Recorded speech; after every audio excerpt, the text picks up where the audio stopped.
अरे फेलोशिप आमच्या हक्काची नाही कोणाच्या मालकीची, फेलोशिप आमच्या हक्काची नाही कोणाच्या मालकीची. पीएचडीची फेलोशिप मिळालीच पाहिजे, पीएचडीची फेलोशिप मिळालीच पाहिजे. विद्यार्थी चुकीचा विजय असो, विद्यार्थी चुकीचा विजय असो. अरे लढेंगे जीतेंगे, अरे लढेंगे. जीतेंगे. राज्यभरातल्या पीएचडी धारकाचे फेलोशिपसाठी पुण्यामध्ये आक्रोश मोर्चा करण्यात येत आहे आणि या संदर्भात आंदोलनकर्ते विद्यार्थ्यांशी आम्ही संवाद साधलाय. आज पुणे येथे महाराष्ट्रातील शेकडो विद्यार्थी जे पीएचडीचे उच्च शिक्षण घेत आहेत त्यांना आज रस्त्यावर झोपण्याची वेळ आलेली आहे. हे महाराष्ट्राचं दुर्दैव आहे. आज एकीकडे सरकार म्हणतं की लाडक्या बहिणींचं आम्ही न्याय देतो, लाडक्या बहिणींना पैसे देतोय वगैरे.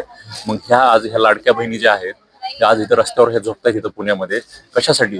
तर फक्त स्कॉलरशिपसाठी ना, त्यांना उच्च शिक्षण घ्यायचंय म्हणून त्यांच्यावर ही वेळ आली ना. मग हे कुठंतरी सरकारचं अपयश नाहीये का? सरकारची ह्या विद्यार्थ्यांप्रती असलेली अनास्था नाहीये का? तर आमची सरकारला मागणी आहे की सारथी, बार्टी, महाज्योती, टार्टी, अमृत या सर्व संस्थांच्या माध्यमातून गेल्या 2 वर्षापासून जी पीएचडीची जाहिरात प्रलंबित आहे ती लवकरात लवकर निघणं गरजेचं आहे. आज पाहायला गेलं तर तुम्ही आज हे हजारो विद्यार्थी आहेत, फक्त स्कॉलरशिप बंद असल्यामुळे आज ह्यांच्यावर रस्त्यावर उतरण्याची वेळ आली आहे. आणि हे सर्व समाज घटकातील आहेत, मराठा, ओबीसी, एससी, एसटी, आर्थिक मागास प्रवर्ग, या सर्व समाज घटकातील हे विद्यार्थी आहेत. आणि त्यांच्यावर आज ही वेळ येणं हे नक्कीच दुर्दैव आहे. सरकारने कुठंतरी त्या विद्यार्थ्यांच्या आंदोलनाची दखल घेऊन लवकरात लवकर सारथी, बार्टी, महाज्योती, आरटी, अमृत, टार्टी या संस्थांच्या माध्यमातून जी 2 वर्षाची पीएचडी फेलोशिपची जाहिरात प्रलंबित होती ती काढावी व सरसकट सर्व विद्यार्थ्यांना नोंदणी दिनांकापासून फेलोशिप द्यावी अशी विद्यार्थ्यांची मागणी आहे.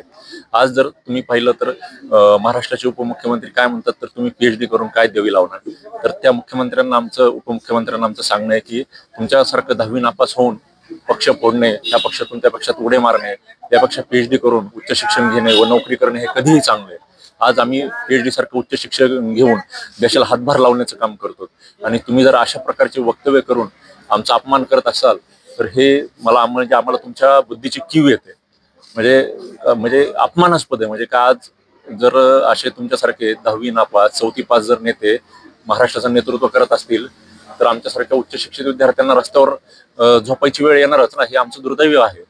तर कुठंतरी तुम्ही सर्व राजकीय पक्ष असतील किंवा सर्व प्रशासकीय अधिकारी असतील त्यांना आमची विनंती आहे की त्यांनी लवकरात लवकर आमच्या ह्या आंदोलनाची दखल घ्यावी व सर्व विद्यार्थ्यांना न्याय द्यावा. विद्यार्थ्यांच्या आक्रोश मोर्चानंतर देखील सरकार जागे होतंय का नाही हे देखील पाहणं आता महत्त्वाचं ठरणार आहे. यासारख्या अन्य बातम्या बघण्यासाठी तुम्ही आमच्या चॅनलला लाईक करा, शेअर करा, सबस्क्राईब करा. धन्यवाद.